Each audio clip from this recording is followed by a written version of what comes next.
જૂનાગઢમાં 31 ડિસેમ્બરની નવા વર્ષની ઉત્સાહપૂર્વક ઉજવણી કરવામાં આવી હતી ત્યારે પોલીસ દ્વારા ડ્રિંક એન્ડ ડ્રાઈવના કેસોમાં રોકવા માટે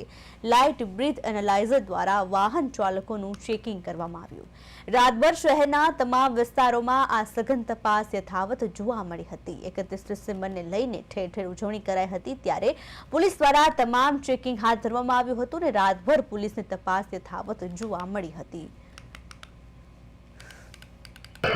आज 2025 નું वर्ष पूर्ण થવાની આરે છે અને 31st ની જે પબ્લિક જે ઉજવણી કરી રહી છે તે હેતુથી માનનીય આઈજીપી સાહેબ તેમજ એસપી સાહેબની સૂચનાથી કડક ચુસ્ત પોલીસ બંદોબસ્ત ગોઠવવામાં આવેલો છે, જેનો મુખ્ય ઉદ્દેશ કે જાહેર જનતામાં જે ઉજવણી થવાની છે તે ઉજવણી શાંતિપૂર્ણ રીતે અને સુરક્ષાથી થઈ શકે તે હેતુથી અલગ અલગ જગ્યાએ પોઈન્ટ ગોઠવવામાં આવેલા છે, જેમાં મુખ્યત્વે નોટોરિયસ ઇસમો ઉપર વોચ રાખવામાં આવે છે તેમજ કોઈ ઓવર સ્પીડ अथवा ड्रंक एंड ड्राइव करता हो तेवा इसमो पर कड़क कार्यवाही थई सके ए हेतुथी आ चेकिंग राखवामां आवेलुं छे। आ साथे एक नवुं इंस्ट्रुमेंट पण वसाववामां आवेलुं छे, जेमां एक लाइट बेटननी साथे ब्रेथ एनालाइजरनो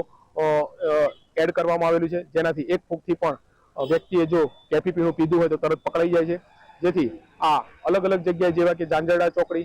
झांसीनी राणी અને ખલીલપુર ચોકડી જેવા મુખ્ય માર્ગો જે છે તેના ઉપર સઘન પોલીસ બંદોબસ્ત રાખી પબ્લિક શાંતિથી 31st ની ઉજવણી કરી શકે તે હેતુથી પોલીસનો ચુસ્ત બંદોબસ્ત રાખવામાં આવેલો છે।